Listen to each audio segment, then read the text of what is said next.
Bab 461, tanggal pernikahan Junwen telah berakhir. Sesaat setelah tengah hari, armada kembali berlayar. Terdapat banyak terumbu karang di sepanjang pantai. Armada tersebut berbelok menuju kedalaman laut dan melewati terumbu karang di kawasan tersebut. Perjalanan kita adalah menuju bintang dan laut. Menyaksikan kapal berlayar menuju Laut Biru mengendarai angin dan ombak, kalimat ini terlintas di benak Zupingan karena suatu alasan. Pada siang hari, saya berbicara tentang susian, mencicipi berbagai makanan lezat yang dimasak dengan cermat oleh koki keluarga Li, dan sesekali bertengkar dengan Li Su yang jahat. Sore ini, pola langit biru dan laut biru akhirnya pecah. Beberapa awan gelap melayang di langit, perlahan menutupi matahari. Awan Shaoqing melayang melewatinya dan menampakkan matahari mencari permainan dengan matahari. Lambat laun, masih ketagihan. Warna langit berangsur-angsur berubah dari biru tua menjadi abu-abu muda, dan matahari menjadi semakin gelap. Angin berangsur-angsur bertiup. Zupingan berbaring di haluan perahu sambil memegang piring, memakan makanan ringan cumi goreng yang dibuat oleh koki keluarga Li, meniupkan angin laut yang pelan, memandangi laut dan langit, pikiranku perlahan melayang ke desa Siahe. Ayah yang membosankan dan murah hati, ibu yang tajam dan penuh perhatian, dan kakak laki-laki tertua yang rindu kampung halaman. Ketika Zupingan sedang meniupkan angin laut di haluan, Li Su dengan kikuk menyulam sarung bantal bebek Mandarin di kamar kerja kabin yang mewah, memegang jarum sulaman di tangannya yang halus, dia menyulam dengan sangat serius, tetapi tidak setiap usaha memiliki imbalan yang sama. Ada sepasang bebek Mandarin yang lucu di depan Li Su, dan kemudian dua bebek gemuk muncul di sarung bantal di bawah tangannya. Nona, hari sudah mulai gelap. Silakan istirahat. Pelayan kecil Baozi memandangi anakku wanita itu sedang menyulam di kabin yang remang-remang, merasa sangat tertekan. Gelap? Aku heran kenapa aku tidak bisa melihat dengan jelas. Setelah mendengar apa yang dikatakan pelayan kecil Baozi, Li Su menghentikan apa yang dia lakukan, melihat keluar jendela dan cemberut menyadari. Ya, Nona. Pelayan kecil Baozi mengangguk penuh semangat. Kalau begitu, ambil lentera dan cat, cepatlah. Tapi Nona, mohon istirahat. Anda belum mendapatkan istirahat yang baik selama beberapa hari. Pergi ke dapur pagi-pagi sekali dan menyulam saat istirahat makan siang, aku tidak tahan meskipun aku orang yang tangguh, Nona. Ada banyak omong kosong, kenapa kamu tidak pergi dan menyalakannya lampu dengan cepat? Li Su mencibir. Dia mengangkat jarum sulaman di tangannya dan berkata, jika kamu terus bertele-tele, aku akan menyulam kura-kura kecil di wajahmu. Nona, pembantu kecil Baozi menutupi wajahnya dan menatap Li Su dengan sedih, mengingat bahwa wanita muda itu telah menyentuh wajahnya. Ketika saya sedang melukis bajingan itu, saya dipelototi oleh Li Su, dan kemudian saya pergi untuk memegang lampu perlahan-lahan. Pelayan kecil Baozi mengeluarkan lentera istana kayu segi 8 bertatahkan batu giok. Membuka kap lampu, meniup lipatan api untuk menyalakan sumbu, lalu menutupi kap lampu dan meletakkannya di atas meja di depan Li Su. Ruangan itu langsung menjadi sedikit lebih terang. Li Su mengangguk puas, lalu mulai menyulam lagi. Nona, kami memiliki begitu banyak penyulam di rumah kami, betapa menyenangkannya membiarkan mereka menyulam, Nona, jika tidak, kami akan membesarkan mereka dengan sia-sia. Apa yang kamu tahu? Ini sarung bantal yang digunakan saat menikah. Tentu saja kamu harus menyulamnya sendiri. Li Su memutar matanya, lalu melanjutkan menyulam. Bebek Mandarin dengan jahitan. Ya, saya tidak ingin kodok bau mencium bau wanita lain saat tidur, bahkan wanita bersulam pun tidak. Ayo istirahat, Nona, kamu sudah lama tidak istirahat. Pembantu kecil Baozi selalu ingin Li Su istirahat sakit di matanya. Ayah dan keluarga Zupingan telah memutuskan kencan. Kamu tidak tahu betapa ketatnya waktunya. Keluarga Zupingan sedang terburu-buru. Kali ini kita kembali untuk memenuhi tenggat waktu, ini, wajah cantik Li Su memerah, dengan keluhan dalam suaranya. Namun, mata gelapnya bersinar karena kerinduan akan keluarga putri kecilnya. Ya, Tuan telah mengirimkan surat. Pelayan kecil Baozi juga tersipu. Nona, saya belum menunjukkan surat yang dikirimkan keluarga paman saya kepada kami. Pembantu kecil Baozi mengingatkan saya. Oh, Aku baru saja membuang surat itu dan tidak tahu harus menaruhnya di mana. Aku tidak menemukannya ketika aku datang ke sini. Lagi pula, dia akan tahu ketika aku sampai di rumah. Tidak perlu memberitahunya Li. Su tenggelam dalam lautan sulaman, sedikit menggelengkan kepalanya, jarum di tangannya mengarah ke benang warna-warni yang diselingi sarung bantal, dan bebek gemuk di atasnya menjadi semakin berwarna. Pelayan kecil Baozi mengangguk, menangkup pipinya dan melihat sulaman wanita mudanya. Saat majikan mengirimkan surat tersebut, saat itu paman saya sedang berlibur. Surat dari keluarga paman saya kepada paman saya juga dikirimkan oleh seseorang dari keluarga tersebut. Surat itu berbicara tentang pernikahan antara wanita muda dan pamannya. Tampaknya Nyonya Chen, Nyonya Zhu, telah menemukan banyak peramal di rumah. Mereka semua mengatakan bahwa wanita muda dan pamannya adalah pasangan serasi di surga. Mereka mengatakan bahwa wanita muda itu adalah suami yang makmur dan pamannya akan dipromosikan dan menghasilkan banyak uang di masa depan. Mereka semua mengatakan bahwa semakin cepat mereka menikah, semakin baik bagi paman saya. Salah satu pendeta Tao terkenal membaca tanggal lahir wanita muda dan pamannya, dan mengatakan bahwa wanita muda itu berwujud burung phoenix terbang, dan pamannya awalnya berwujud ikan koi, tetapi ketika dia bertemu dengan wanita muda itu, dia berubah menjadi seekor naga, dan ikan mas melompati gerbang naga. Berubah menjadi seekor naga dikatakan sebagai pernikahan yang baik yang dikembangkan dalam 8 kehidupan. Pendeta Tao ini adalah pendeta Tao paling terkenal di seluruh prefektur Anxing. Dia hanya membuat satu ramalan dalam sebulan. Jika dia tidak kebetulan melewati desa Xiahe dan meminjam air dari rumah Zupingan, Nyonya Zhu, Nyonya Chen, tidak akan memiliki kesempatan untuk meminta seseorang membuat ramalan. Pendeta Tao inilah yang mengatakan bahwa dia ingin menikah sebelum bulan Mei. Dia mengatakan bahwa pada bulan April, ketika cuaca semakin hangat dan ikan sungai membalikkan arus, itu akan menjadi hari ketika ikan mas melompati gerbang naga. Dikatakan juga bahwa bulan Mei adalah bulan yang jahat. Pada bulan Mei, 5 jenis serangga beracun seperti ular, kalajengking, kelabang, tokek, dan katak menjadi aktif. Setan dan monster juga sangat merajalela. Seluruh lingkungan tidak kondusif bagi ikan mas yang melompati gerbang naga. Dikatakan juga bahwa bulan Mei adalah hari di mana Dewa Janin mengunjungi dunia manusia.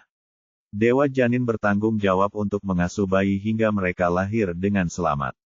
Dewa Janin akan tinggal di setiap tempat tidur di bulan Mei. Boleh jadi, Anda akan berkonflik dengan janin Tuhan. Tuhan tidak akan memberikan bayi yang sehat dan pintar.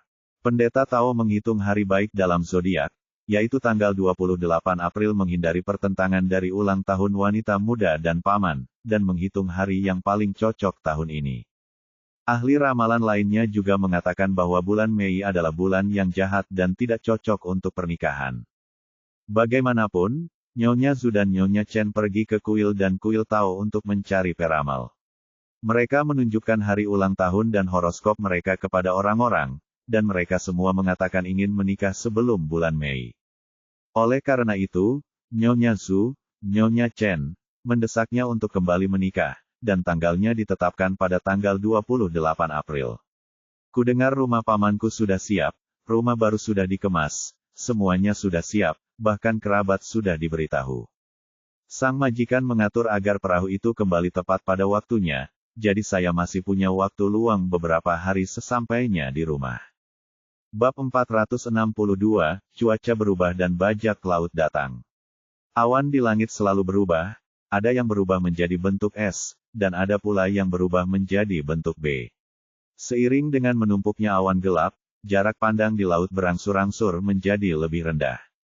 Terdapat beberapa kapal laut yang beralas tajam dengan layar putih usang di laut yang tidak dapat dilihat oleh armadanya. Kapal laut tersebut tidak berukuran besar. Setiap kapal laut dapat menampung sekitar 30 hingga 50 orang selain dek, terdapat 2 kabin di kapal, juga terdapat 2 baris papan dayung di bagian samping kapal, yang dapat dipercepat secara manual bila diperlukan.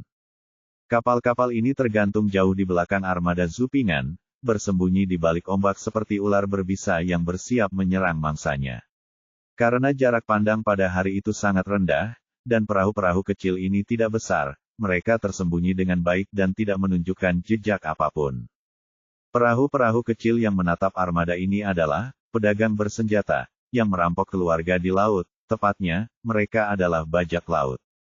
Orang-orang ini menyebut diri mereka pedagang bersenjata karena mereka menjual barang-barang yang mereka curi kepada orang Jepang, seolah-olah mereka sedang membuang barang.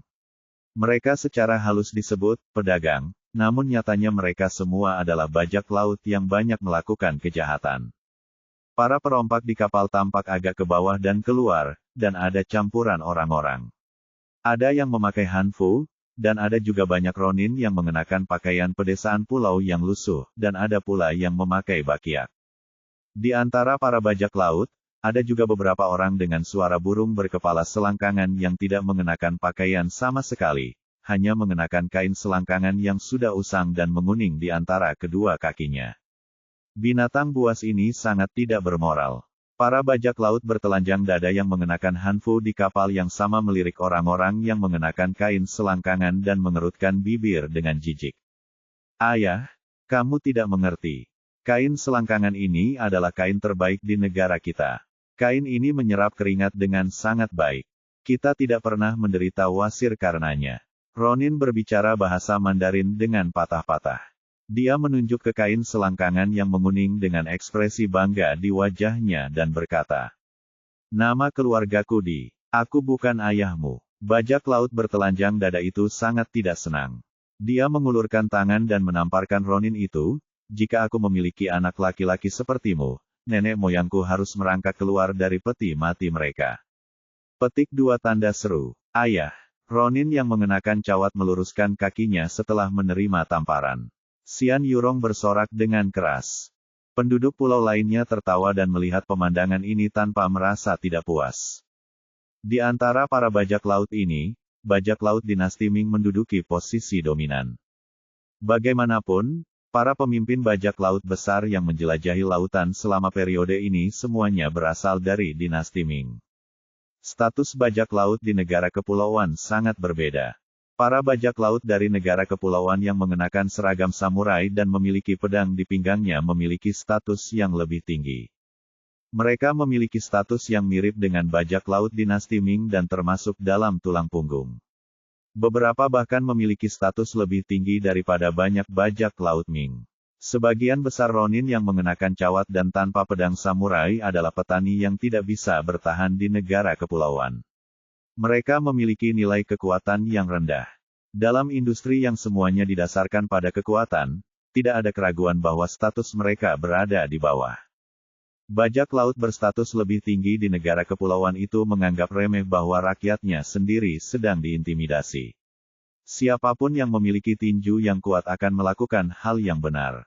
Banyak dari bajak laut dengan status lebih tinggi ini adalah samurai pengembara dari negara kepulauan, yang terlihat dari gaya rambut, pakaian, dan pedang pinggang, Sukiyo, mereka. Kepala Sukiyo, ini adalah gaya rambut eksklusif para pejuang pulau. Yang disebut kepala generasi bulan. Aku hanya mencukur kulit kepala di depan kepalaku dan menyanggul rambutku tinggi-tinggi di belakang kepalaku. Dan BSP, gaya rambut samurai negara kepulauan ini terlihat sangat jelek dan janggal di mata para bajak laut Damin. Dia bahkan lebih meremehkan penduduk pulau. Orang barbar adalah orang barbar. Dikatakan bahwa alasan mengapa para pejuang pulau mencukur gaya rambut jelek tersebut terkait dengan status mereka sebagai pejuang. Ketika samurai harus bertarung untuk gubernurnya di medan perang, mereka biasanya memakai topi hitam dan kemudian memakai helm, yang disebut juga kabuto sering terjatuh dan menghalangi pandangan sehingga mengakibatkan ada yang tertusuk atau tersayat di bagian leher, serta penggunaan topi dan helm di kepala akan terasa panas dan gatal. Beberapa pejuang yang pandai mulai mencukur rambut di depan dahi mereka untuk menyelesaikan beberapa masalah. Kemudian tiba-tiba menjadi populer dan akhirnya menjadi gaya rambut unik para samurai. Pakaian para samurai Ronin yang merupakan bajak laut itu kotor. Namun pisau panjang di pinggangnya sering kali dilap dengan kain dan dirawat hingga mengkilat. Di antara kapal bajak laut ini, yang satu lebih besar dari yang lain, dan bajak laut di dalamnya lebih ganas daripada kapal lain. Ada lebih banyak bajak laut di dinasti Ming, dan lebih sedikit bajak laut di negara kepulauan. Kapal ini adalah pemimpinnya sekelompok bajak laut. Kapal tersebut merupakan kapal andalan bajak laut. Pada saat ini, ledakan tangisan, menyedihkan, dari gadis Jepang datang dari kapal bajak laut. Satu perpustakaan, tidak ada yang bisa dilakukan. Ah, tidak apa-apa, Delta, hancurkan kupu-kupu itu. Selain teriakan gadis Jepang itu, tidak ada suara. Selain itu, ada beberapa makian dari orang Ming yang bercampur dengan nafas yang berat. Perompak lain di kapal utama tertawa dan melihat ke kabin tempat suara itu berasal, dengan ekspresi holigan di wajah mereka, tertawa dan mengucapkan kata-kata cabul dalam kelompok berdua dan bertiga. Haha, menurutmu kenapa gadis Jepang ini berteriak begitu sedih? Tahukah kamu, gadis-gadis Jepang ini sangat horny. Semakin sedih mereka berteriak, semakin berani keluarga kita. Lalu kita akan memberinya lebih banyak roti kukus, anggur dan daging. Kembalikan. Gadis iblis ini sangat gemuk sekarang. Jika aku mengembalikannya, dia akan terlihat seperti babi, hahaha. Kamu sangat puas dengan, Raja Hui, Wang Zi dan bajingan itu mencaplok pemimpin kami Chen. Kami sangat marah sehingga kami harus melakukannya sendiri. Anda tidak tahu betapa sulitnya hidup kami. Senang sekali kami bisa memiliki gadis iblis untuk meredakan amarah kami kepala. Itu tidak sama. Ketika para bajak laut dinasti Ming berkumpul dan berbicara omong kosong, seorang pengembara dari negara pulau yang menjaga kabin datang sambil tersenyum. Liu Sang, Zhao Sang, kita semua bersaudara di kapal yang sama. Jika kamu juga ingin bermalam bersamaku kanai rumah, aku akan memberimu diskon, 10 tembaga. Bagaimana kalau kamu bisa merebut domba gemuk itu dan biarkan aku memilihnya terlebih dahulu? Pengembara negara kepulauan ini mulai menjual kanainya, yang berarti istrinya tidak malu tetapi bangga akan hal itu, dengan ekspresi puas di wajahnya. Melihat wajah anak hilang yang tidak tahu malu di negara kepulauan itu, beberapa bajak laut Ming membenci anak yang hilang ini. Kemudian, dengan rasa jijik, banyak perompak setuju bahwa ini akan menjadi perjalanan yang panjang, dan alangkah baiknya mendengarkan jeritan orang Jepang. Para perompak yang berada jauh di belakang armada tampak bahagia. Bab 463, Bajak Laut Brutal. 27.28.29. Di dek kapal utama, ada seorang bajak laut dengan tangan kosong bersandar di sisi kapal, memegang belati itu di tangannya, di sisi kapal satu demi satu, dihitung menurut frekuensi tertentu. Apakah orang ini sakit? Ketika bajak laut itu menghitung sampai 29, tiba-tiba dia mendengar tangisan seorang gadis Jepang dengan suara tangisan yang datang dari kabin andalan. Di mana Shinooku? Mendengar teriakan tersebut, para perompak lainnya sepertinya adalah siswa sekolah dasar yang mendengar bel sekolah. Mereka segera berdiri di geladak dengan patuh dan jujur dan berjaga, dengan sepenuh hati dan jiwa. Perhatikan, kakak memiliki 5 angka lebih sedikit dari biasanya kali ini. Dia mungkin akan memiliki temperamen yang buruk nanti, jadi harap diperhatikan. Bajak laut yang baru saja menghitung mengingatkan teman-temannya dengan suara rendah. Ya, para perompak lainnya mengangguk dan menjadi lebih berdedikasi pada tugas mereka. Ini adalah praktik umum mereka. Setiap kali pemimpin bajak laut mereka melakukan sesuatu, mereka selalu memiliki satu orang yang bertanggung jawab untuk menghitung. Dalam keadaan normal, pemimpin bajak laut dapat bersikeras untuk menghitung 30. Pemimpin bajak laut harus dalam suasana hati yang baik karena kesuksesannya yang besar. Tetapi jika pemimpin bajak laut bertahan kurang dari 30 kali, maka semua orang harus berhati-hati. Segera, pintu kabin terbuka, dan seorang bajak laut berjanggut dengan satu mata buta keluar dari sana. Masih ada bekas lipstik di wajahnya. Dia mengenakan pakaian, mengancingkannya saat dia berjalan, dan seluruh tubuhnya memancar. Ini memiliki bau alkohol yang kuat dan bubuk yang lebih rendah. Ketika bajak laut itu keluar, suasana di kapal utama menjadi sangat menyedihkan. Halo, saudaraku. Para perompak lain di kapal itu saling menyapa. Namun, bajak laut bermata satu itu hanya melirik ke arah kerumunan dan mengabaikan mereka. Sebaliknya, Dia berjalan terhuyung-huyung menuju geladak dan mulai melepaskan ikat pinggangnya saat dia berjalan. Mungkin dia minum terlalu banyak, atau mungkin dia kelelahan di tempat tidur.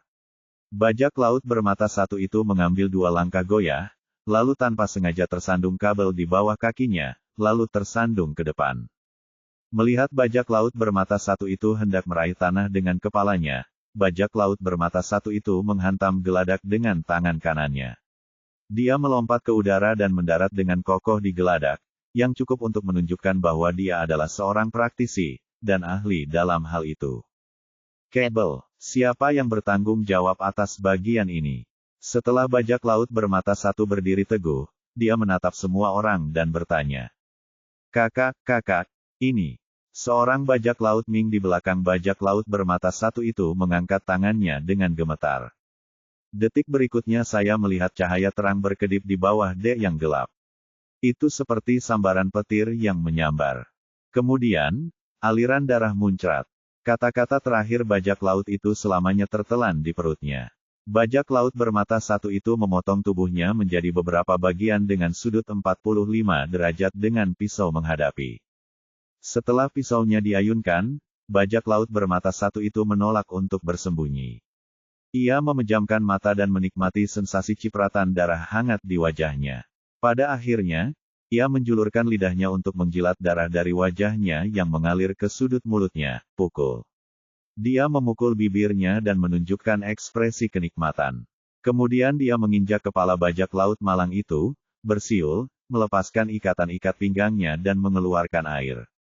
Melihat pemandangan ini, bajak laut lain di geladak menghela nafas lega. Oke, biarkan saja bosnya marah, dan kita akan aman. Hanya itu yang mereka pikirkan, dan bajak laut malang yang terpotong-potong itu tidak termasuk dalam pertimbangan mereka. Di lautan luas, ada terlalu banyak pembunuh, dan setiap orang adalah orang yang putus asa. Mereka tidak punya banyak nyawa, jadi mereka sudah mati rasa dengan pemandangan ini. Luo Sang, armada di depan adalah angkatan laut dinasti Ming. Kami memiliki sedikit kapal perang. Kami bahkan tidak bisa menambal giginya. Seorang pria pulau yang mengenakan pola hitam dan kain berbulu keluar dari kabin kapal utama He berusia lebih dari 10 tahun, mengenakan bakiak kayu tinggi dan pedang tergantung di pinggangnya. Dia berjalan menuju bajak laut bermata satu dan bertanya sambil berjalan. Pria asal negara kepulauan ini tampaknya memiliki profil tinggi di kalangan bajak laut. Saat dia keluar, bajak laut lain, termasuk bajak laut Ming, juga menundukkan kepala untuk menyapanya. Oh, Sanji, kamu sudah bangun. Kamu tidak perlu khawatir tentang ini. Kami tidak akan merampok angkatan laut. Bajak laut bermata satu itu menarik celananya dan berjalan dengan terhuyung-huyung. Apa maksud Luo Sang dengan ini? Sanji bertanya. Saya mendapat berita pastinya. Kali ini Kaisar membuka larangan laut. Angkatan laut dinasti Ming berangkat dari Tianjin Wei sampai ke rumah Yingtian. Bukan hanya angkatan laut yang menemaninya. Saya mendapat rahasianya. Kali ini, ada seekor domba gemuk super besar yang menemaninya, dan dia membutuhkan waktu siang dan malam hanya untuk mengangkut barang ke kapal. Mata sisa bajak laut bermata satu itu dipenuhi dengan keserakahan. Untuk mencabut gigi dari mulut harimau, untuk memukul batu dengan telur. Sanji menggelengkan kepalanya. Hahaha, aku Luo Laosan mengandalkan keberanian mencabut gigi dari rahang harimau saat menyeberangi laut. Bajak laut bermata satu itu tertawa terbahak-bahak setelah mendengar ini. Lo Sang, aku mengagumi keberanianmu, tapi penting bagi prajurit untuk melakukan hal-hal penting. Sanji menyatakan kekagumannya atas keberanian bajak laut bermata satu itu, tapi dia masih ragu dengan operasi ini. Kami juga telah memastikan bahwa armada angkatan laut di depan dibagi menjadi 2 bagian, 1 angkatan laut, dan 1 lagi armada pendamping.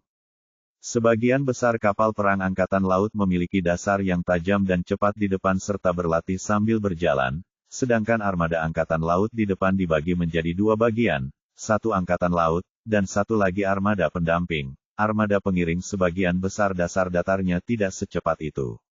Tentu saja, jarak yang mereka jaga biasanya cukup bagi angkatan laut untuk melindungi armada pengiring, tapi hari ini berbeda.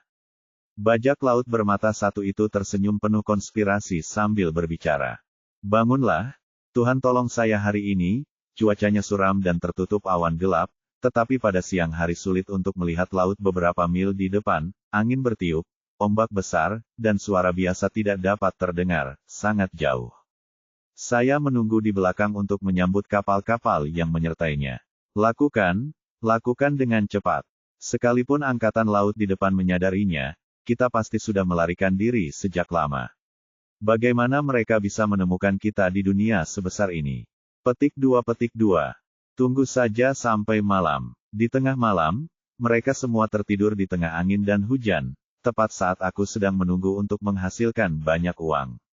Bajak laut bermata satu itu memandangi laut di depannya dengan rakus, dan sepertinya begitu, telah melihat permata emas dan perak yang tak terhitung jumlahnya menunggunya. Kamu akan diizinkan untuk memilih 3 wanita yang aku tangkap kali ini, kata bajak laut bermata satu itu dan mengulurkan 3 jari. Mata Sanji berangsur-angsur menjadi cerah saat bajak laut bermata satu itu berbicara, terutama ketika dia berbicara tentang wanita, matanya hampir bersinar. Dengarkan aku, saat malam tiba, kalian akan mendayung sekuat tenaga untukku.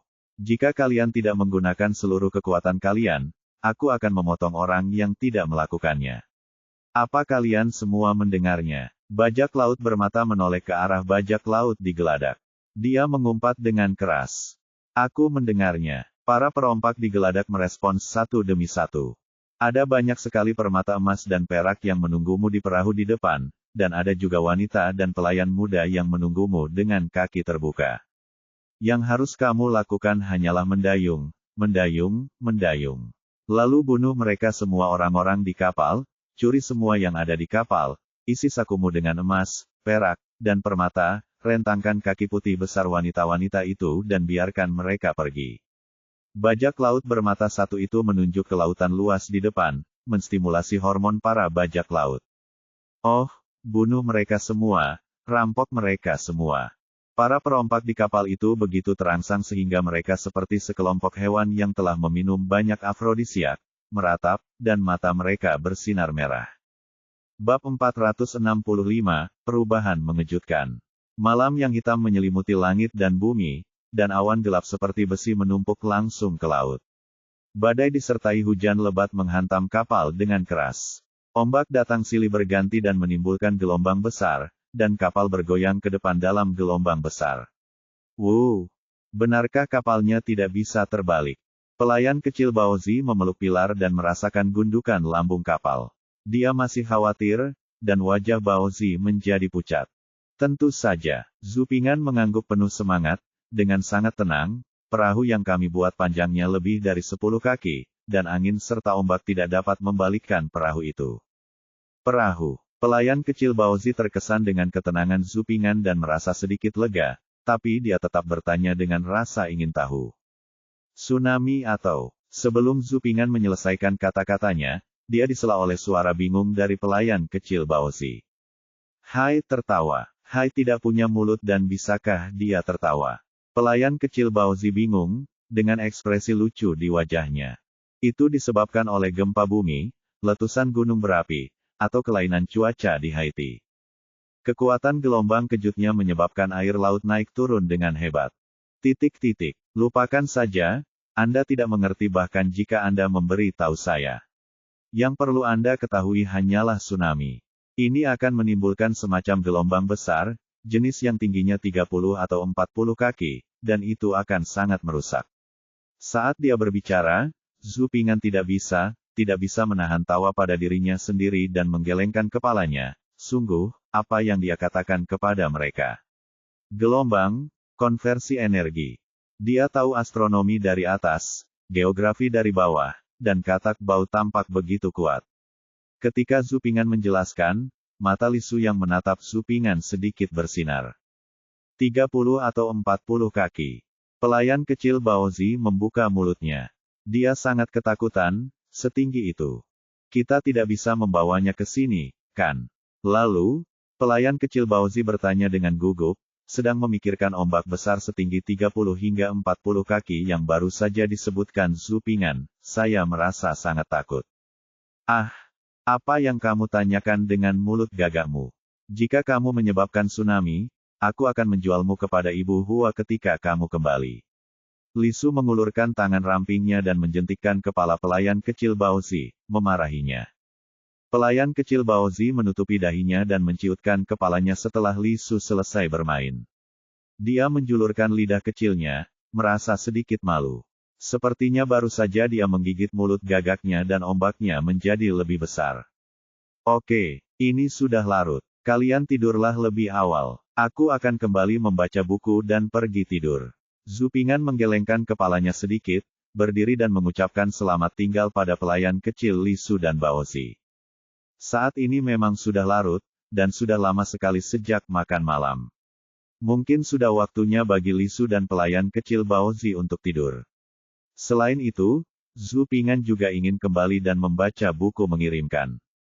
Kabin Zhu Ping'an berada tepat di sebelah kabin Li Su. Anda dapat mencapainya dengan belok kiri setelah keluar dari pintu. Kamu masih perlu membaca. Kamu telah lulus ujian kekaisaran dan menjadi pejabat. Tidaklah cukup bagimu untuk menghormati leluhurmu. Li Su sedikit cemberut, tidak puas karena Zhu Ping'an pergi begitu cepat. Saya tidak membaca untuk ujian. Zhu Ping'an mengangkat bahu, lalu tersenyum, adapun Guangzhong Yaosu. Zhu Ping'an tiba-tiba berhenti ketika dia menyebut Guangzhong Yaosu. Lalu senyuman di wajahnya membeku sesaat, lalu matanya tiba-tiba terbuka lebar. Keberuntungan, saya melihat keberuntungan lagi. Nyatanya, Zhu Ping'an tidak akan bereaksi seperti ini hanya ketika dia melihat keberuntungan. Dulu, keberuntungan akan muncul ketika dia diam-diam melafalkan Guangzhong Yaosu tidak akan bereaksi seperti ini. Yang membuat Zhu Ping'an bereaksi seperti ini adalah dia melihat perubahan nasib pelayan kecil Li Su dan Baozi.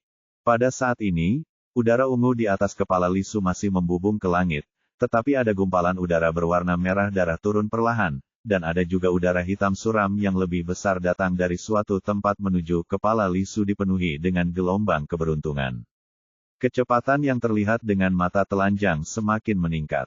Pelayan kecil Baozi di sebelahnya bahkan lebih jelas terlihat. Kolom keberuntungan putih ditutupi dengan lapisan keberuntungan hitam yang suram, dan ada gumpalan keberuntungan berwarna merah darah yang perlahan meningkat di tepinya. Namun, dibandingkan dengan keberuntungan berwarna merah darah, keberuntungan hitam meningkat lebih cepat. Melihat perubahan seperti itu, bagaimana mungkin Zhu Ping'an tidak terkejut? Menurut akal sehat tentang keberuntungan yang dia simpulkan di masa lalu, keberuntungan berwarna merah darah melambangkan bencana berdarah, sedangkan keberuntungan hitam melambangkan kematian. Bencana berdarah. Sekarang kita berada di lautan luas, dengan angkatan laut yang dipimpin oleh Markis dari Lin Huai di depan kita. Tentu saja, bencana berdarah tidak akan disebabkan oleh angkatan laut, kecuali Li Su dan para pelayan serta wanita tua yang dibawanya bersamanya. Kapal itu berada di atas kapal. Itu adalah saya dan penjaga angkatan laut di kabin di lantai bawah. Dengan Markis dari Lin Huai yang bertanggung jawab, mereka tentu saja tidak berani melakukan kejahatan berikut. Sedangkan untuk diriku sendiri, aku tidak bisa melakukannya lagi. Jadi, jika bencana berdarah ini mengacu pada bencana akibat ulah manusia, maka itu hanya bisa disebabkan oleh faktor eksternal.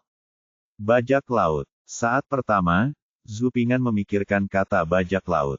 Sebelumnya, karena pengawalan angkatan laut Lin Huai Markis, Zhu Ping'an tidak pernah menyangka akan bertemu dengan bajak laut. Meski kapal perang atau skala angkatan laut menyusut akibat larangan laut, Zhu Ping'an yakin angkatan laut yang dipimpin Markis Lin Huai masih bisa menumpas semua bajak laut dan memenangkan pertemuan besar-besaran dengan bajak laut Jepang di laut. Bagaimanapun, ukuran kapal perang dinasti Ming dan jumlah instalasi artileri cukup untuk menghancurkan negara kepulauan itu. Namun kini nasib bencana berdarah merah membuat Zhu Ping'an harus memikirkan kata bajak laut. Di lain waktu hal ini mungkin mustahil dilakukan, namun saat ini hal tersebut sangat mungkin terjadi. Angkatan laut yang dipimpin oleh Markis dari Lin Huai berada jauh di depan. Pada malam badai ini, jika bajak laut menyerang, apakah angkatan laut dapat mendeteksinya, tetapi apakah angkatan laut dapat tiba tepat waktu untuk penyelamatan adalah pertanyaan lain. Namun, mengapa hanya ada satu sinar merah keberuntungan yang diwakili oleh bencana berdarah tersebut? Artinya walaupun ada bencana berdarah, namun nyaris terjadi. Jadi mengapa nasib buruk diwakili oleh energi mati yang masuk? Bencana berdarah itu hampir saja terjadi, namun tidak terjadi apa-apa. Lalu mengapa terjadi gejolak nasib buruk? Ini bertentangan. Kecuali sebaliknya, Zupingan memikirkan sesuatu, wajahnya tiba-tiba berubah, dan ekspresi tenang di masa lalu pecah untuk pertama kalinya. Menyakiti orang dan menghancurkan orang, bencana alam dan buatan manusia, jika itu bukan disebabkan oleh bencana akibat ulah manusia, maka hanya bencana alam. Ah, Zupingan, apa ekspresimu? Lisu sedikit senang ketika dia melihat Zupingan berhenti dan melihat ke belakang pada dirinya sendiri, tapi dia tidak menyangka katak bau ini sedang menatapnya dan berbicara, dan tiba-tiba miliknya. Ekspresinya berubah, seolah-olah dia baru saja melihat monster jelek atau harimau betina yaksa, tampak ketakutan. Orang jahat, apa yang terlihat di matamu? Aku bukan cacing besar. Wajah cantik Lisu menjadi gelap, dia mengangkat mulutnya dan menunjukkan taring kecilnya pada Zupingan, dan menatap tajam ke arah Zupingan dengan matanya yang besar dan berair, meminta Zupingan untuk memberikan penjelasan yang memuaskan, jika tidak maka semuanya tidak akan berakhir. Bab 466, Respon. Menurutku ada yang tidak beres. Kata Zupingan dan berjalan langsung ke arah Lisu, ekspresinya masih sedikit serius. Apa yang akan kamu lakukan? Lisu tidak bisa menahan diri untuk mundur selangkah, menyilangkan tangan di dada, menatap Zupingan dengan mata besar berair, dan suaranya sedikit bergetar. Zupingan berjalan mendekat tanpa menjawab. Di bawah tatapan mata peringatan Lisu, dia melewati Lisu dan langsung menuju jendela kapal. Ini adalah jendela yang menghadap ke arah armada pedang asing, bencana berdarah itu pasti datang dari arah yang menghadap jauh dari armada. Ada pengawal angkatan laut di depan, jadi mereka tidak bisa lewat. Zupingan berjalan ke jendela dan membukanya. Melalui cahaya dari kapal, dia bisa melihat angin menderu, ombak yang keruh, dan laut di kejauhan gelap seperti tinta tebal. Selain itu, ada asap berwarna merah darah yang tidak terlihat oleh orang biasa di laut luar, mendekat dengan cepat dari laut gelap yang jauh. Mata Zupingan langsung melebar, dan Biao Sun menjadi lebih serius. Ah, Zupingan, hujan sudah turun. Lisu hanya bisa cemberut saat melihat Zupingan membuka jendela. Sesuatu akan terjadi. Tetaplah di kabin dan jangan keluar. Saya akan segera kembali. Suara Zupingan sangat serius oleh sepasang tangan kecil berwarna hijau setelah mengambil pakaian. Zupingan, apa yang terjadi? Lisu mengulurkan tangan hijau putihnya dan meraih pakaian Zupingan. Ada kapal yang mendekat di luar. Saya khawatir pengunjung itu tidak bermaksud jahat. Zupingan berbalik dan ragu-ragu, tapi masih memberitahu Lisu kebenaran tebakannya terhibur. Tidak apa-apa, jangan takut. Saya akan turun dan membuat pengaturan agar mereka bisa waspada dan segera kembali. Meskipun Zupingan tidak melihat kapal itu, namun nasib bencana berdarah itu semakin dekat dari laut. Jika dia mengatakan melihat bencana berdarah, tidak akan ada yang percaya, jadi Zupingan langsung mengatakan bahwa ada perahu. Kamu berbicara omong kosong. Mengapa saya tidak melihat kapal mendekat? Lisu tidak mempercayainya dan memandang Zupingan dengan curiga. Penglihatan saya lebih baik dari orang biasa. Ini wajar. Ada 5 atau 6 kapal yang melaju ke arah ini di luar. Saya memilih kali ini, saya khawatir pengunjungnya tidak baik. Zupingan mengulurkan tangan dan menepuk Lisu di bahu. Ekspresinya sangat serius, aku akan turun dan segera kembali. Kapal jenis apa? Maksudmu bajak laut? Lisu menatap Zupingan dengan sedikit panik di matanya. Laut, bajak laut. Pelayan kecil Baozi mulai gemetar, dan kemudian dia hampir menangis. Paman, tolong jangan pergi. Jika aku mengetahui bahwa kamu berbohong kepada aku akan membuatmu terlihat bagus. Li Sufang dia membuka pakaian Zupingan, lalu mengambil payung kertas dan menyerahkannya kepada Zupingan. Dia ragu-ragu dan berkata, kamu cepat kembali. Zupingan mengambil payung itu, mengangguk, lalu berbalik dan berjalan keluar. Ayo, ekspresinya sangat serius. Ombaknya bergejolak, angin dan hujan deras, dan laut yang gelap sepertinya mengandung energi untuk menghancurkan langit dan bumi. Jika Anda berhati-hati, bajak laut dan sejenisnya bukanlah hal yang mengerikan, melainkan bencana alam. Zhu Ping'an menggelengkan kepalanya, menyingkirkan pikiran-pikiran yang mengganggu di benaknya, dan membuka payungnya. Lalu dia berjalan ke bawah dan menuruti takdir. Tuan Zhu. Petik 2. EBSP, Tuan Zhu, mengapa Anda turun? Lebih dari 30 orang di kabin di bawah, termasuk pelaut, penjaga, dan perwira angkatan laut, melihat Zhu Ping'an turun. Satu demi satu, mereka berdiri dan memberi hormat kepada Zhu Ping'an. Meski Zhu Ping'an hanyalah pejabat kelas 6, bagi mereka ini sudah menjadi pejabat yang sangat besar. Apalagi sekarang di dinasti Ming, status pegawai negeri sipil jauh lebih tinggi daripada atase militer. Kalau mereka setingkat, pegawai negeri manapun bisa menunjuk hidung atase militer dan memarahinya. Bahkan atase militer yang tingkatnya lebih tinggi berada di depan pejabat sipil yang tingkatnya lebih rendah. Tidak mudah marah juga. Ada kapal mencurigakan mendekat di luar. Kalian harus lebih waspada dan bersiap bertahan melawan musuh. Begitu menemukan sesuatu yang tidak beres, kirimkan sinyal penyelamatan ke angkatan laut di depan secepatnya. Selain itu, angin dan ombaknya sedikit kuat hari ini, jadi Anda harus bersiap menghadapi keadaan darurat. Kirim tolong beritahu kapal terdekat untuk bersiap. Zhu Ping'an mengangguk, dan sambil menutup payung di tangannya, dia memberikan instruksi serius kepada para pelaut dan pengawal yang hadir. Apa? Kapal yang mencurigakan. Apakah Anda siap membela diri melawan musuh? Ingin mengirim sinyal mara bahaya ke angkatan laut? Dan badai dan ombak seperti apa yang ada? Kita harus bersiap sepenuhnya. Persiapan apa yang harus kita lakukan? Angin dan ombak kecil ini tidak ada gunanya diikuti. Semua orang di bawah saling memandang. Tuan Zhu minum terlalu banyak dan bersenang-senang dengan kami. Jika Zhu Ping'an bukan pejabat kelas 6, orang-orang ini akan mendorong Zhu Ping'an ke dalam air untuk membangunkannya mabuk. Benarkah, kita dikawal oleh angkatan laut di depan kita, betapapun beraninya kita, tidak akan ada bajak laut atau sejenisnya yang mencoba menggoda angkatan laut kita. Jika dia tidak minum terlalu banyak, Tuan Zhu akan sangat menghargai hidupnya, dan angin serta ombak akan membuatnya takut hingga mendapat masalah.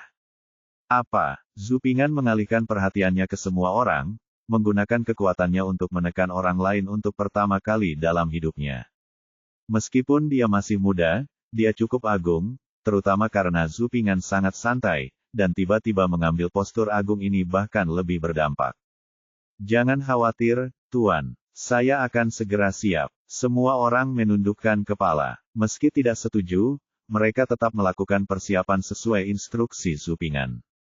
Tak lama kemudian, dua orang dari tim kiri dan kanan keluar dan menyuruh semua orang bersiap-siap.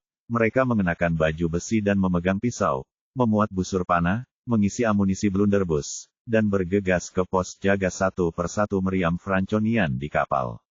Semuanya dipasang di tempatnya, dan 5 senapan dari setiap senapan mesin Franco disimpan di dalam perut. Selain itu, dua pelaut naik ke jembatan, memegang lentera angin, meniup klakson, dan mengirimkan sinyal peringatan ke beberapa kapal pemasok terdekat. Melihat semua orang sudah siap, Zhu Ping'an mengangguk puas, memberikan beberapa instruksi, mengangkat payung, dan bersiap untuk naik ke atas. Sebelum pergi, Zhu Ping'an berbalik dan bertanya, apakah ada cara untuk membela diri? Sebuah panah tangan kecil, 6 lengan panah melingkari tangannya, dan belati tajam diberikan kepada Zhu Ping'an oleh dua anggota tim. Jika bukan karena kontrol penomoran seri meriam yang ketat, kedua anggota tim juga ingin menampilkan meriam tersebut bersama-sama. Saya serahkan pada kalian semua demi keselamatan saya. Zhu Ping'an membungkuk kepada semua orang sebelum pergi, berbicara dengan tulus. Tiba-tiba, perasaan ingin mati demi orang kepercayaan muncul di benak semua orang. Hanya karena Tuan Zhu mempercayakan keselamatannya kepada kami dan sangat menghargai kami, tidak peduli apakah Tuan Zhu mabuk atau pemalu dan takut mati, kami dan orang lain saya juga akan mencoba yang terbaik. Bab 467 Serangan Musuh. Badai sangat dahsyat dan ombak bergulung-gulung. Beberapa kapal beralas tajam dengan layar putih tua bagaikan pejuang yang tak kenal takut, menunggangi angin dan ombak. Wilayah laut tempat sasaran berada sudah dekat, dan kapal sasaran juga terlihat samar-samar. Bajak laut bermata satu itu memandangi kapal besar yang berada dalam jangkauannya di depannya, memperlihatkan giginya yang redup. Cepat, cepat, cepat, kekayaan, wanita, harapan untuk kembali. Bajak laut lainnya juga melihat ke depan, menunjukkan keserakahan, mata dan kegembiraan. Pahaku tidak bisa rapat. 1000 meter, target kapal besar, tidak ada respon. 800 meter, target kapal besar, tidak ada respon. Bajak laut tidak bisa tidak mengungkapkan ekspresi berdarah dan bersemangat mereka. Wajah tersenyum, para idiot angkatan laut dinasti Ming ini benar-benar tidak sadar dan menyelesaikan tindakan membakar, membunuh, dan menjarah di bawah pengawasan angkatan laut dia. Setelah itu, nama kami akan menyebar ke seluruh penjuru lautan, dan banyak orang akan datang untuk memilih kami. Kami akan menciptakan kembali kejayaan periode pemimpin Chen, dan kami akan bersaing dengan Wang Xi lagi. Gunakan darah, emas, perak, permata, dan wanita untuk memahkotai kami saat kami bangkit kembali. 400 meter jauhnya, masih belum ada respon dari kapal sasaran. Darah para bajak laut sudah mendidih. Meskipun ada banyak armada angkatan laut, orang yang mengoperasikannya adalah orang pertama yang menginjakkan kaki di lautan, dan kekuatan utamanya berada puluhan mil di depan. Meskipun kapal bagasi di belakang ini besar, mereka tidak memiliki banyak kekuatan tempur. Saya telah memperoleh keamanan rahasia. Masing-masing kapal ini hanya memiliki satu. Ada lebih dari 20 atau 30 pelaut, dan tanpa pelatihan apapun, lebih dari 300 harimau dan serigala kita dapat dengan mudah menelan mereka. Terlebih lagi, mereka masih tidak berdaya. Ingat apa yang aku katakan, emas, perak, dan perhiasan. Tepat di depan, wanita lembut itu melebarkan pahanya, membelai secepat masturbasi. Dayung, keserakahan di matanya membara. Di tengah badai yang dahsyat, kapal bajak laut itu jatuh ke depan seperti pisau tajam. Zhu Ping'an dan yang lainnya ada di kapal ini. Meskipun para penjaga pelaut bertugas sesuai dengan perintah Zhu Ping'an, mereka tetap tidak menyetujui perintah Zhu Ping'an di dalam hati. Apakah ada bajak laut yang berani datang dan mengelus jenggot angkatan laut saya? Haha, bagaimana mungkin? Anda tidak bisa sukses dengan memakan keberanian seekor harimau. Badai yang dahsyat, kilatan cahaya menembus, kewaspadaan malam yang gelap, dan para pelaut tiba-tiba menemukan bahwa kurang dari 300 meter di depan, beberapa kapal mirip hantu, memantulkan cahaya dingin senjata di bawah petir, datang ke arah mereka dengan niat membunuh. Serangan musuh. Keringat dingin mengalir dari dahinya, dan pelaut itu berteriak tanpa ragu-ragu. Senapan mesin Franco hanya sempat melepaskan 2 tembakan. Kapal bajak laut di seberang telah mengangkat klaksonnya dan bertabrakan dengannya. Sialan, sampah-sampah ini sebenarnya sedang berjaga. Dia akan berhasil, tapi dia tidak menyangka angkatan laut di sisi lain sedang berjaga dia, tapi satu tembakan meleset. Tembakan lainnya mengenai kapal bajak laut di dekatnya, dan lambung kapal hampir pecah menjadi 2 bagian. Kehilangan kapal dalam sekejap membuat bajak laut bermata satu itu tidak marah. Serangan diam-diam berubah menjadi sebuah pertemuan. Bentrokan donor darah semakin intens, dengan suara gemuruh orang, semburan petasan, dan teriakan yang datang silih berganti. Selain kapal Zhu Ping'an yang menjadi sasaran utama, kapal-kapal lain juga ikut diserang. Para perompak mengendarai perahu kecil untuk mengganggu kapal lain, mencegah mereka datang untuk menyelamatkan ke atas. Badai berdarah bergema di seluruh lautan. Dengarkan teriakan dan jeritan di bawah ini. Pembantu kecil Li Su dan Bao Zi berpelukan seperti 2 ekor burung. Mereka belum pernah mengalami adegan ini sebelumnya, menghadapi donor darah dan kematian untuk pertama kalinya, dan mereka tidak bisa menahan diri untuk tidak meringkuk di belakang lemari dan gemetar. Pelayan kecil Bao Zi memeluk Li Su dan mulai menangis. Nona-nona, saya sangat takut. Li Su sedang memegang panah otomatis yang diberikan Zhu Ping'an padanya. Meskipun dia masih gemetar, dia jauh lebih baik daripada pelayan kecil Bao Zi di sampingnya. Di matanya, ada seorang pemuda tak berdaya berdiri di depan pintu kabin sambil memegang pisau pendek. Sungguh megah saat ini. Satu orang bisa menjaga gerbangnya, tapi 10.000 orang tidak bisa membukanya. Saya sedang berbicara tentang Zhu Ping'an sekarang. Di saat krisis, pria yang mampu berdiri adalah pahlawan di hati seorang gadis. Mata Li Su menatap Zhu Ping'an dengan intensitas yang semakin meningkat. Bodoh, kenapa kamu tidak bersembunyi? Kamu tidak bisa mengalahkan orang lain. Li Su tidak bisa menahan diri untuk tidak berteriak kepada Zhu Ping'an setelah mendengar teriakan di bawah. Aku melarikan diri, apa yang akan kamu lakukan? Zhu Ping'an berbalik dan berkata, lalu menghibur Li Su dan Bao Zi, berkata, jangan khawatir, kamu akan baik-baik saja. Kecuali mereka melangkahi tubuhku. Kalau begitu aku juga bisa membuat mereka tersandung. Saat dia mengatakan ini, Zhu Ping'an tidak bisa menahan tawa saat memikirkan adegan itu. Faktanya, Zhu Ping'an berdiri dengan sangat sederhana. Dia tidak punya ide tentang seorang pahlawan yang menyelamatkan kecantikannya. Meskipun Li Su adalah gadis yang licik, disengaja, dan berbisa, tidak peduli apa, disengaja atau tidak, dia telah menerima banyak bantuan dari keluarga Lao Li sejak dia masih kecil. Pinjam buku, beli makanan, dan terkadang gadis ini cukup menarik perhatian. Terkadang saat kamu sedang lelah membaca, hanya dengan melirik gadis ini saja sudah sangat menyejukkan matamu. Meski gadis ini memiliki banyak niat jahat, namun meski begitu, Zhu Ping'an tidak segan-segan untuk berdiri saat ini. Teman-teman, kamu tidak bisa bersembunyi saat ini. Selain itu, ketika sarangnya terbalik dan telurnya masih utuh, tidak mungkin untuk bersembunyi. Saat ini, lebih baik bertarung. Di tengah jeritan kematian, Zhu Ping'an bersandar di pintu, memegang pisau pendek, dan tersenyum tipis dengan sudut bibir terangkat. Apa yang kamu bicarakan? Kata Li Su dengan marah. Katak Bao ini masih bisa tertawa saat ini. Meskipun dia marah, adegan ini memberi Li Su banyak kenyamanan. Melihat Zhu Ping'an yang tenang dan bercanda di depan pintu, dia tidak bisa menahan diri untuk tidak menyempitkan matanya.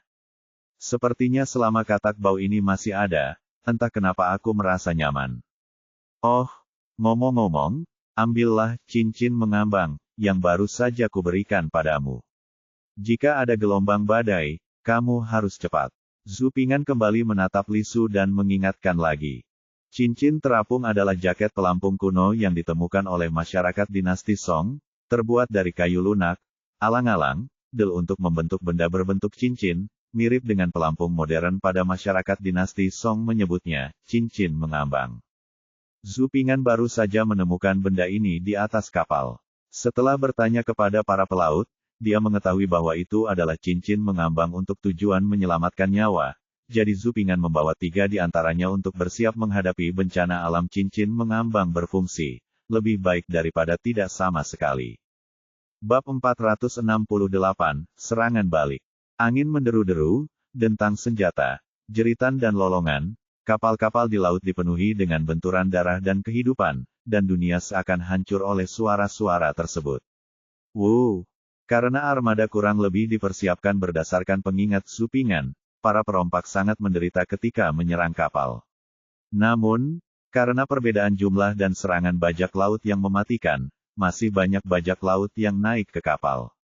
Secara khusus, kapal yang ditumpangi Zhu Ping'an dan yang lainnya sepertinya menjadi sasaran utama serangan para bajak laut. Sebanyak 2 kapal bajak laut dan beberapa perahu kecil menyerang kapal yang jelas mewah ini. Meskipun para penjaga pelaut mencoba yang terbaik untuk melawan, dan meskipun senjata mereka jauh di depan para bajak laut, mereka sudah hancur karena dampak dari kelemahan yang melekat pada tenaga kerja dan para bajak laut yang putus asa. Konfrontasi antara kedua belah pihak menjadi semakin intens saat pedang menari dan senjata meraung. Para perompak bergegas ke kapal dengan putus asa. Keberanian putus asa para perompak ditampilkan sepenuhnya, terutama bajak laut bermata satu dan pola hitam Fu Haori memegang pedang. Laut seperti memasuki daratan terpencil. Sebuah kait rantai dilemparkan ke kapal dari kapal bajak laut, dan kemudian seorang bajak laut bertelanjang dada naik ke kapal seperti kera, berbalik dan mendarat di depan kabin. Nah, kebetulan jatuh di depan Zhu Ping'an. Faktanya, Zhu Ping'an sudah menyadari ada yang tidak beres ketika kait rantai itu diayunkan ke atas. Kemudian dia tidak menyangka bahwa bajak laut itu naik terlalu cepat. Sebelum Zupingan sempat bereaksi, bajak laut itu sudah berbalik dan mendarat di depannya Zupingan. Begitu bajak laut itu berbalik dan mendarat di tanah, Zupingan mengertakkan gigi dan mengayunkan pisaunya untuk membunuhmu saat kamu sakit. Namun, bajak laut ini telah lama hidup di ujung pisau, meskipun pisau Zupingan tidak terduga, reaksi bajak laut tersebut sangat cepat dipantulkan oleh pedang pendek itu, dia membungkuk dan berbalik ke samping untuk menghindari pisau fatal Zupingan. Kemudian, Zupingan tidak pernah diberi kesempatan lagi. Setelah bajak laut itu berbalik ke samping untuk menghindari pisau Zupingan, dia menendang perut Zupingan. Dengan tendangan tersebut, Zupingan merasa perutnya seperti dipukul oleh paha secara tidak terduga. Rasanya asam sekali.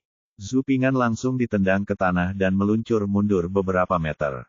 Inilah perbedaan kekuatannya. Sepertinya dia telah mengabaikan latihan fisik saat belajar untuk ujian kekaisaran. Ia harus berolahraga lebih banyak di masa depan. Kalau tidak, ketika seorang sarjana bertemu dengan seorang tentara, dia akan tetap dipukuli, seperti sekarang. Kamu tidak bisa menahan pemerkosaan dengan paksa. Zupingan menyeka darah dari sudut mulutnya, tersenyum dan bergumam pelan. Ah! Saat Zupingan ditendang, dia meluncur ke lemari tempat pelayan kecil Li Su dan Baozi bersembunyi. Kemudian terdengar teriakan unik seorang gadis dari balik lemari, lalu terdengar suara menggigil dari gadis itu, seperti sekam di bawah sinar matahari. Dilihat dari suaranya, itu pasti suara pelayan kecil Baozi. Zupingan, kamu baik-baik saja. Li Su menjulurkan kepalanya dari balik lemari dan menatap Zupingan dengan cemas, air mata hampir mengalir. Xin Si, pekerjaan gadis penjual bunga. Bajak laut bertelanjang dada di depan pintu mendengar teriakan gadis itu, lalu melihat wajah Li Su yang tampak seperti bulan dan malu pada bunga, dan seketika kakinya tidak bisa lagi ditutup. Aksen khas bajak laut negara kepulauan itu keluar, dan ternyata dia adalah bajak laut Jepang. Seorang pemuda yang tampaknya tidak berdaya. Tadi aku menendangnya sampai dia muntah darah. Ada dua wanita cantik kecil lagi di sini haha, musim semiku akan datang. Para perompak Jepang merasa seolah-olah mereka telah diberi suntikan darah ayam dalam sekejap. Mereka bergerak maju dengan pedang di tangan, berpikir untuk menginjak Zupingan, yang sedikit kalah, dan kemudian segera bersenang-senang. Para perompak ini membunuh orang dan membakar tanpa ragu-ragu. Dia memegang pisaunya dan mengayunkannya ke leher Zupingan, seperti membunuh seekor ayam tetapi seekor anjing. Tidak, Li Su sangat cemas hingga air matanya keluar. Dia mengambil panah otomatis dan mengarahkannya ke bajak laut itu, tetapi panah itu meleset sejauh ribuan mil. Dia bahkan tidak menyentuh rambut bajak laut itu, dan kemudian Li Su menangis. Pada saat kritis, setelah menembakkan anak panah pertama yang diamankan Zupingan, dia tidak dapat memasang anak panah kedua. Hahaha, bajak laut Jepang itu tertawa terbahak-bahak saat melihat ini, dan berjalan menuju Zupingan selangkah demi selangkah dengan pisau di tangan. Zupingan sedang berbaring di lemari. Sudut mulutnya berdarah, seolah-olah dia ditusuk sampai mati oleh tendangan bajak laut, dan dia merasa tidak bisa menggerakkan satu jari pun. Bajak laut Jepang tidak bisa lagi meremehkan Zupingan. Sungguh, orang-orang dinasti Ming benar-benar tidak berguna dan tidak tahan lagi. Tapi pecundang seperti ini seharusnya tidak bisa menikmati dua wanita cantik seperti itu. Pecundang seperti ini tidak pantas menikmati wanita cantik seperti itu, dan dia sama sekali tidak pantas hidup di dunia ini. Bajak laut Jepang memandang rendah dia dan mengangkat pisaunya untuk membunuh Zupingan. Pelayan kecil Li Su dan Baozi memejamkan mata ketakutan dan berteriak, "Tidak mau, tidak mau." Para bajak laut Jepang yang bersemangat bahkan lebih bersemangat. Mereka membunuh pecundang ini kedua gadis ini. Kehidupan mereka begitu luar biasa. Melihat Zupingan akan segera mati. Pengkhianat rahasia, pengkhianat pribadi, pemimpin rahasia, pengetahuan pribadi, tempat aman, keputusan. Saya itu pengkhianat, tolong bawa saya ke pemimpin, saya tahu lokasi harta karun itu. Tapi dia melihat Zupingan, yang sedang bersandar di kabinet, mengangkat kepalanya dan menatap orang Jepang itu, bajak laut, fasih berbahasa Jepang dengan ekspresi yang sangat tenang, tidak takut sama sekali, saat dia berbicara, dia perlahan meraih ke dalam pelukannya dan mengeluarkan sutra putih, yang terlihat seperti peta harta karun. Kalimat Jepang ini berasal dari drama di mana Zhu Ping'an berpartisipasi dalam latihan klub ketika dia masih di sekolah. Seorang gadis yang disukai Zhu Ping'an berpartisipasi dalam drama tersebut, dan Zhu Ping'an mengikutinya untuk berpartisipasi drama, bahkan gadis itu aku bahkan tidak mendapatkan nomor teleponnya. Li Su dan pelayan kecil Bao Zi tercengang. Mereka tidak mengerti bahasa Jepang dan mengira Zhu Ping'an sangat ketakutan mengerti apa yang dia katakan. Nyatanya, tidak hanya mereka yang terpana, para perompak dari negara kepulauan itu juga tercengang. Di lautan luas, aksen lokal tiba-tiba keluar. Bagaimana mungkin seseorang tidak terpana dengan pemandangan ini? Ketika para bajak laut dari negara kepulauan mendengar kata-kata tersebut, mereka berhenti menggerakkan tangan mereka berhenti. Selain itu, peta harta karun yang disebutkan Zhu Ping'an kebetulan berbicara dalam hatinya. Mempertaruhkan nyawanya menjadi bajak laut bukan hanya uang.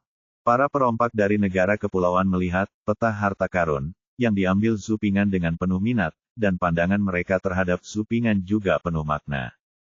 Dia tidak siap untuk melepaskan Zhu Ping'an. Dia ingin menyimpan peta harta karun itu untuk dirinya sendiri, jadi bagaimana dia bisa melepaskan Zhu Ping'an? Lalu bagaimana jika dia pengkhianat, pedang tidak memiliki mata, entah siapa yang membunuhnya? Penampilan Zhu Ping'an yang lemah dan tidak berdaya saat ini. Seperti sepotong daging ditalenan di mata para bajak laut di negara pulau. Mereka menunggu Zhu Ping'an menyerahkan peta harta karun dan membunuh Zhu Ping'an dengan satu pisau. Zhu Ping'an mengeluarkan sapu tangan dari tangannya dan berpura-pura menyerahkannya kepada bajak laut pulau. Tepat ketika bajak laut pulau itu dikuasai oleh keserakahan, dalam kilatan petir, Zhu Ping'an mengubah tampilan lemahnya, membuka sapu tangan dan melambaikannya dengan kasar ke arah bajak laut yang mendekat. Saya melihat bola bubuk putih tersebar di seluruh bajak laut negara kepulauan itu. Ah! Bajak laut pulau itu menutup matanya karena kesakitan, merasa tidak nyaman terbakar oleh bedak. Cahaya putih melintas di wajah Zhu Ping'an, menunjukkan sedikit ejekan. Dia melompat dan menusukkan pisau pendek di tangannya ke dada bajak laut pulau itu, langsung menembus punggungnya. Darah menyembur ke seluruh wajah Zhu Ping'an. Ah! Bajak laut pulau itu hanya punya waktu untuk mengeluarkan jeritan yang menyayat hati, dengan ekspresi keheranan yang luar biasa di wajahnya, dan kemudian jatuh ke tanah. Bab 469, jatuh ke dalam air. Muntah. Setelah darah bajak laut itu memercik ke wajah Zhu Ping'an dan tubuh berdosanya roboh, perasaan mual yang tak terkatakan memenuhi mulut Zhu Ping'an, dan dia tidak bisa menahan muntah. Saat para bajak laut menyerang, Zhu Ping'an masih bisa menghitung langkah demi langkah dan dengan tenang. Setelah ditendang oleh para bajak laut, ia sengaja terlihat setengah mati untuk membuat para bajak laut kehilangan kewaspadaan, dan kemudian mengalihkan perhatian para bajak laut dengan harta terpendam. Kemudian dia menaburkan sekantong bubuk jeruk nipis yang telah dia siapkan sejak lama ke mata bajak laut tersebut, dan akhirnya menggunakan kekuatannya untuk menyelesaikan serangan balik. Namun, saat ini, pikirannya menjadi kosong, dan tangan yang memegang pisau mulai bergetar. Ini adalah pertama kalinya dalam hidupku aku membunuh seseorang meskipun orang lain adalah bajak laut yang penuh kejahatan, dan meskipun aku tahu dia mati atau aku mati, ketika sekuntum bunga darah mekar di depan mataku, dan nyawa hilang dari tanganku, aku masih tidak dapat menahannya dalam pikiranku. Sungguh luar biasa. Haha, sinsingku masih belum cukup. Zhu Ping'an menggerakkan sudut mulutnya dengan mengejek dan menggelengkan kepalanya sedikit. Selain melatih tubuhnya, dia juga perlu melatih sinsingnya. Zhu Ping'an, kamu baik-baik saja. Meskipun Li Su tidak pingsan karena ketakutan seperti pelayan kecil Bao Zi, dia masih memiliki ketakutan yang tersisa dan memandang Zhu Ping'an dengan cemas dan bertanya. Tidak apa-apa. Zhu Ping'an berbalik dan tersenyum, wajahnya pucat dan lemah. Paman, kamu. Pelayan kecil Bao Zi melihat darah di tubuh Zhu Ping'an, dan kemudian melihat bajak laut tak bernyawa yang tergeletak di tanah.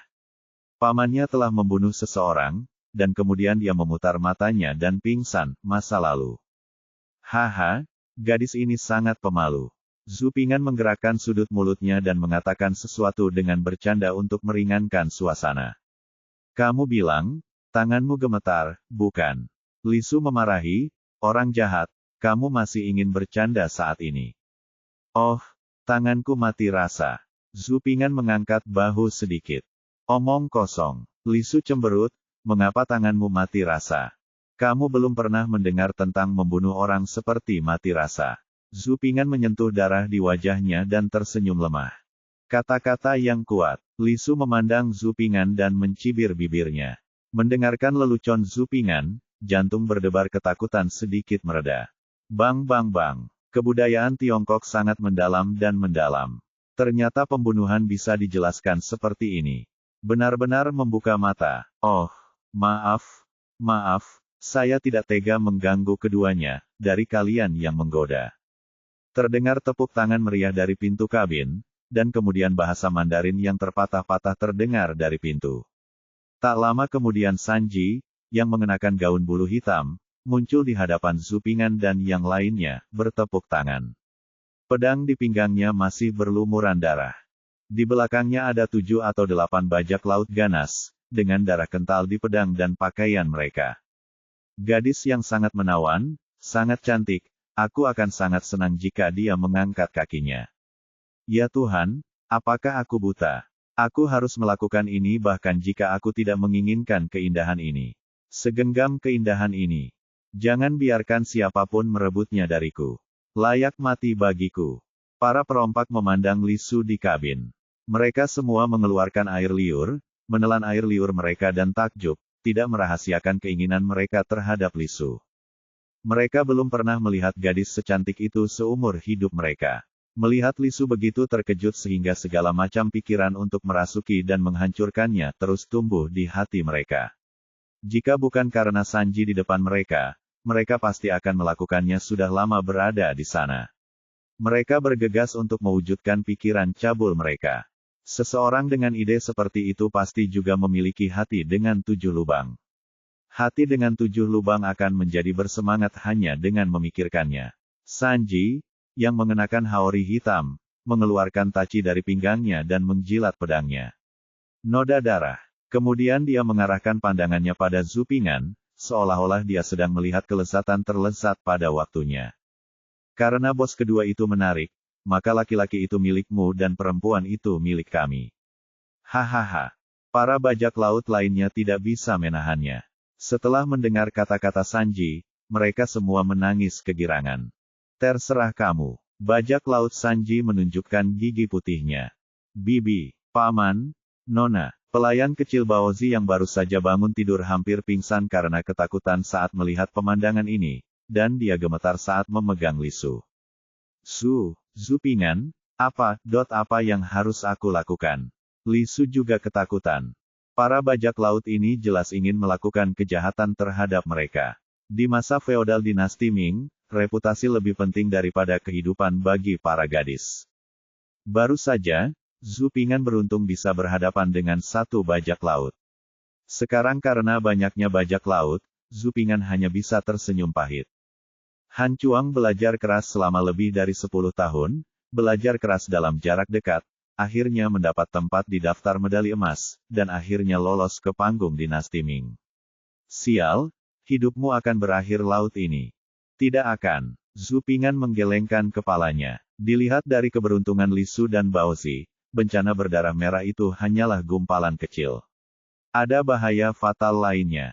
Oleh karena itu, bencana berdarah ini ditakdirkan untuk nyaris terjadi. Tidak apa-apa. Zhu Ping'an berdiri di depan Li Su dan pelayan kecil Baozi dan berkata dengan lembut. Ah, Li Su dan pelayan kecil Baozi sangat terkejut. Mereka merasa Zhu Ping'an sedang menghibur mereka. Menurut pendapat mereka, mereka sudah mati kali ini. Bagaimana mungkin tidak ada apa-apa dengan begitu banyak bajak laut? Brengsek, Tuan kedua, orang ini sangat pandai pamer. Saya tidak dapat menahannya lagi. Saya akan memenggal kepala orang ini, mengambil jantungnya dan membuatkan anggur untuk diminum oleh bos kedua. Mari kita lihat bagaimana dia masih bisa pamer. Tidak mungkin. Apakah ada yang salah? Hahaha, biarkan dia melihat apakah ada yang baik-baik saja. Seorang bajak laut tidak tahan lagi dengan Zhu Ping'an dan berjalan mendekat dengan pisau. Aku akan melakukannya. Para perompak lainnya tidak mau kalah. Terima kasih atas kerja keras Anda, tuan-tuan.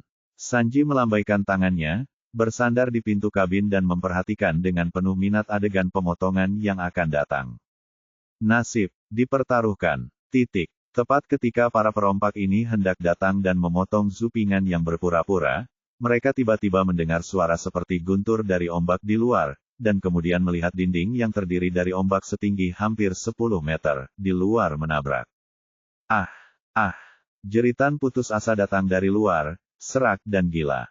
Dalam sekejap mata, dinding gelombang hitam setinggi lebih dari 10 meter ini runtuh, menghantam kapal yang kembali dengan suara keras yang mengguncang bumi. Di hadapan ombak seperti itu, kapal yang bagaikan mainan, tiba-tiba hancur menjadi dua oleh ombak. Para perompak di depan pintu kabin, termasuk Sanji yang mengenakan haori hitam, dihempaskan sebelum mereka sempat bereaksi. Kehidupan dan kematian di laut tidak diketahui. Dalam menghadapi kekerasan alam ini, keberanian pribadi tidak ada gunanya. Zupingan, Lisu, dan pembantu Bao semuanya terlempar ke laut tanpa perbedaan saat ombak menerjang mereka. Satu-satunya perbedaan adalah Zupingan, Lisu, dan Might Bao mengenakan cincin mengambang penyelamat. Yang juga menjadi sedotan penyelamat hidup mereka. Setelah ombak besar menyapu, seluruh kapal pecah menjadi dua bagian, dengan pecahan dan papan pecah, melayang naik turun mengikuti ombak. Gelombang dahsyat yang menyesakkan dan menggemparkan bumi menghantam air laut jika bukan karena cincin terapung dan keinginan kuat untuk bertahan hidup, mustahil bagi Zupingan untuk bangkit dari air laut. Tolong, tolong. Setelah Zupingan melayang, dia mendengar teriakan minta tolong di telinganya. Dia sangat akrab dengan suara pelayan kecil Baozi dan Li Su menggunakan cincin terapung untuk untungnya, mereka muncul ke permukaan karena pengaruh ombak. Namun, sangat berbahaya untuk muncul ke permukaan saat ini. Keduanya tidak pandai dalam air dan ombak di laut besar, mereka akan terbawa ombak dan tenggelam ke dalam air. Saya tersedak berkali-kali. Bab 470, jalannya tidak terbatas. Suhu air laut yang gelap sangat rendah, dan tubuhnya mulai bergetar ketika direndam dalam air laut. Zupingan berenang dengan keras ke arah suara Lisu dan pembantu kecil Baozi yang meminta bantuan. Ada duka di sekitar, dan banyak orang tenggelam ke dasar laut selamanya dalam gelombang besar yang tiba-tiba tadi, dan tidak akan pernah bisa muncul lagi. Bibir Lisu memutih, dan dia berenang di air yang gelap dan dingin.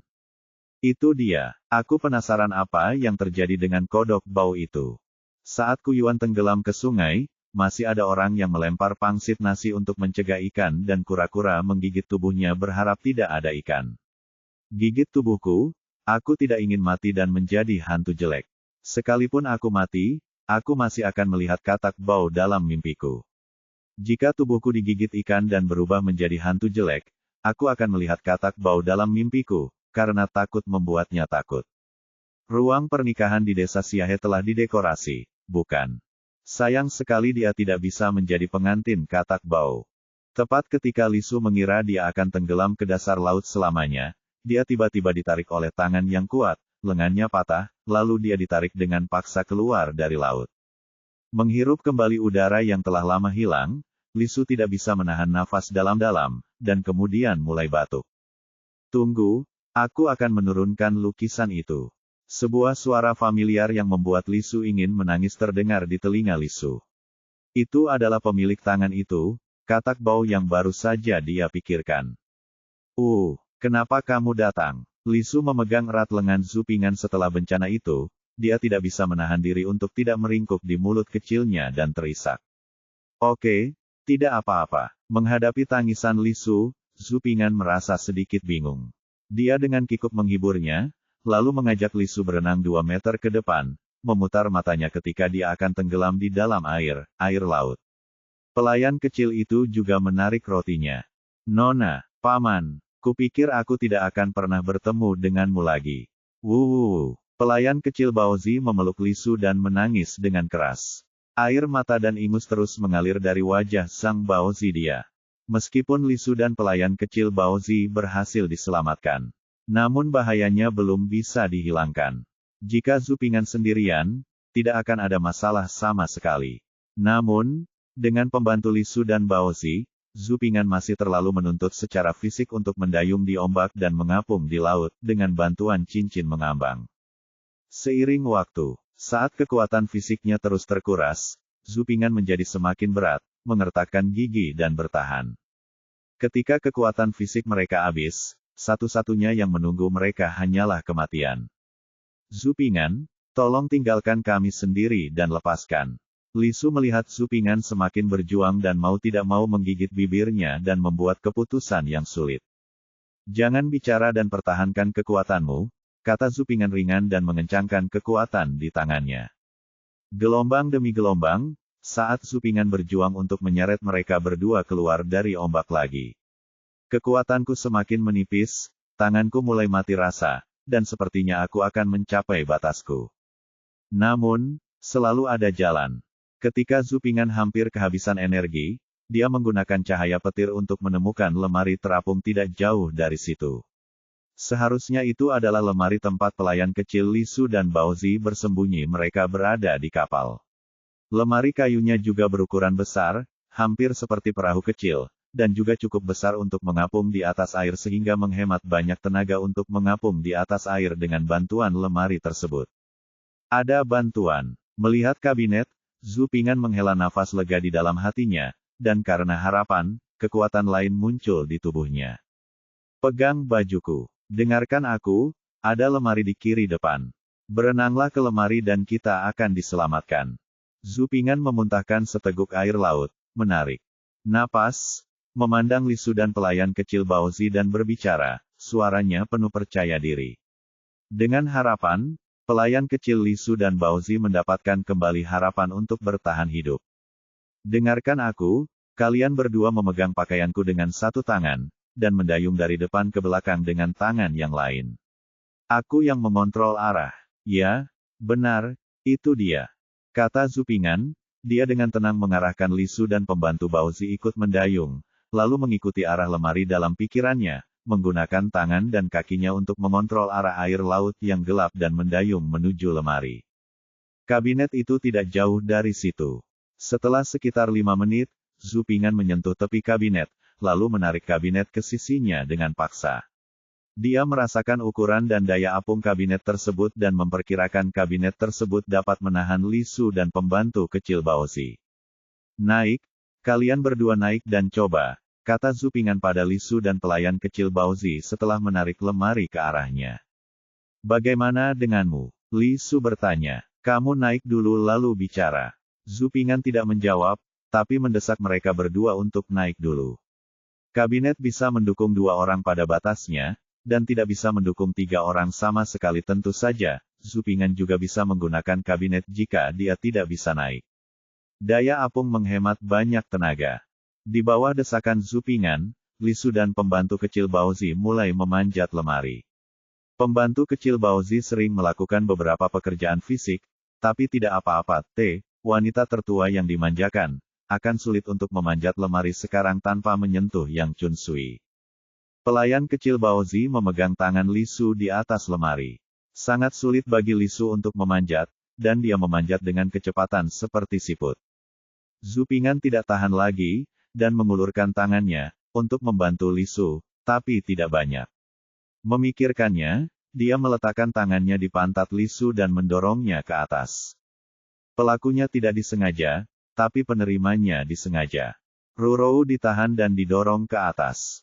Li Su, yang sedang berbaring di lemari, tampak seperti jilbab merahnya dilepas oleh Sina di malam pernikahannya. Wajah cantiknya memerah karena malu dan bahkan telinganya pun memerah saat itu di malam hari dan tidak ada orang di sana. Anda dapat menemukannya, jika tidak, pelayan kecil Baozi akan membuat keributan dan bertanya pada wanita muda itu ada apa. Zhu Ping'an jelas tidak bermaksud begitu, pikir Li Su dengan telinga merah. Tunggu. Setelah Zhu Ping'an mendorong Li Su ke dalam lemari, dia menepuk tempat dia baru saja mendorongnya dan menyuruh Li Su untuk berpegangan pada lemari itu. Pah! Tangan dan daging Pah mengeluarkan suara pah-pah yang sangat jelas saat terkena air. Li Su mengeluarkan suara seperti kucing. Orang jahat. Li Su merasa wajahnya hampir matang. Dia menggigit bibirnya dan menatap Zhu Ping'an dengan marah. Orang jahat ini menamparnya, bagaimana dia bisa menamparnya begitu keras? Ada apa? Melihat Li Su menatapnya, Zhu Ping'an mau tidak mau bertanya dengan ekspresi bingung di wajahnya. Kamu menyakitiku ketika kamu menamparku. Li Su merasa malu untuk mengatakannya secara langsung, jadi dia hanya bisa mengingatkan Zhu Ping'an dengan cara yang halus bahwa posisi tanganmu salah. Oh, maafkan aku. Zhu Ping'an segera meminta maaf, lalu memberikan permintaan maaf yang tulus kepada Li Su. Setelah menggosoknya sebentar, Zhu Ping'an tidak terlalu memikirkannya, berpikir karena sakit karena ditepuk, aku akan menggosokkannya untukmu. Ini benar-benar temperamen seorang wanita muda.